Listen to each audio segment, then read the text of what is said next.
Back as the party try to get their message across to voters ahead of the next general election. But the Prime Minister's facing calls to stand down from his own side, including the former Home Secretary and Norwich South MP Charles Clarke. Our political correspondent Emma Hutchinson reports now from Brighton. Sunny and calm. It all looks very blissful on the beach here in Brighton. But inside the conference centre, the mood isn't quite so bright. Gordon Brown addressed the conference here surrounded by some of Labour's new generation of parliamentary candidates. But behind the scenes, Labour politicians fear the party's destined for disaster at the next election. Former Home Secretary and Norwich South MP Charles Clarke believes Labour could lose all its seats in the east of England. Well, obviously I hope that won't be the case, but in living memory that has been the case. We've had that position. We could then be in that position, and I very much want to avoid that being the case in the future. Labour's official message here is that the fight back begins. They want to set out a vision of how they can make cuts in public spending that will help tackle government debt. They hope that message will get across to voters and prevent a washout at the next election. But the questions over whether Gordon Brown is the right man at the helm continue. Charles Clarke believes there's support amongst Labour MPs for his view that the party can only win the next election if Gordon Brown stands down. And of course there has been a lot of talk about leadership, and you made those comments last week. That's not particularly helpful to a fight back, is it, for people to be kind of sniping at the leadership from within the parliamentary party? Well, I'm not sniping. You saw the speech I gave, Emma, in setting out a very serious view about how best we win the next general election, and that's what I intend to do. And I think it's very, very important we make our case as strongly as we can. I think Charles is a bit of a lone voice, and, you know, that's fair enough. He's a very experienced politician, but from where I look at it, we've got a leader who's giving the party the leadership that it needs.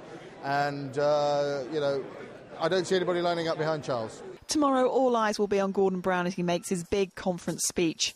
It might just determine whether the sun is setting on his premiership. Emma Hutchinson, Anglia News, Brighton. Now then, it's fast, it's furious, and it's certainly not for the faint-hearted. No, the British Superbikes Championship took place at Silverstone over the weekend, and fans from far and wide flocked to see the high-speed action.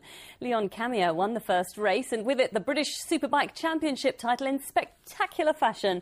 And judging by the celebration, you can tell the 23-year-old was fairly happy with his achievement. Now, we wondered what it would be like to actually hurtle around that course, and who better, in fact, to bring you the experience than our very own queen of the hairpin bend. It's Emma Baker.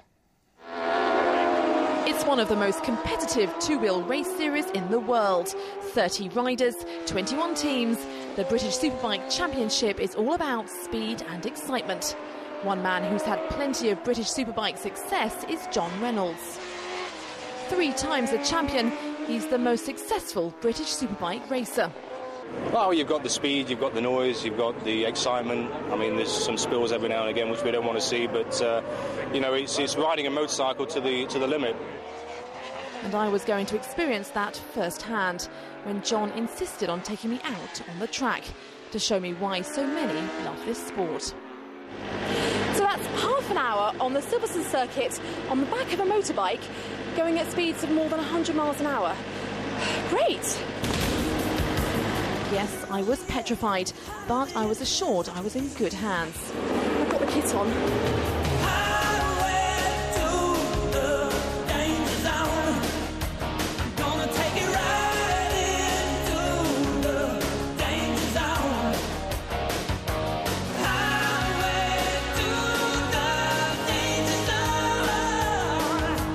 And then it was off for the ride of my life.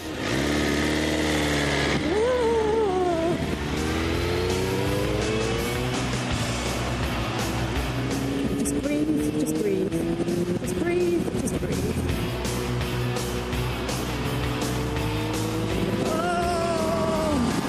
Oh, this is horrific. 6 laps with speeds of up to 133 miles an hour. Oh my goodness. Oh my goodness. And I had nothing but leather between myself and the tarmac. Oh, I was clinging on for dear life. oh gosh. This certainly isn't a sport for the faint-hearted, but it's easy to see why it's so popular with adrenaline junkies around the world.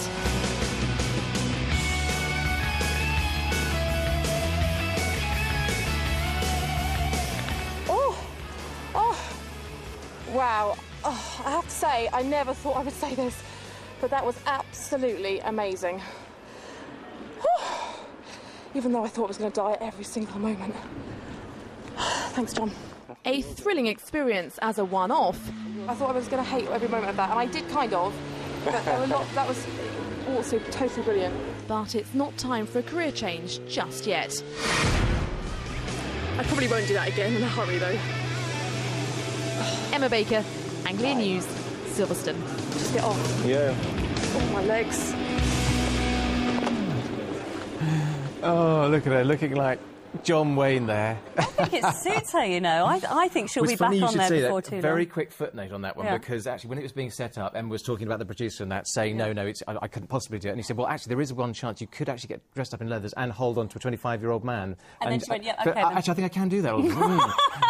What a surprise. How did that get through health and safety? I want to know, then.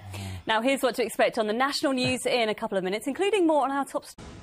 Right, before that, let's get our weather, shall we? Here's Mrs. Mackley.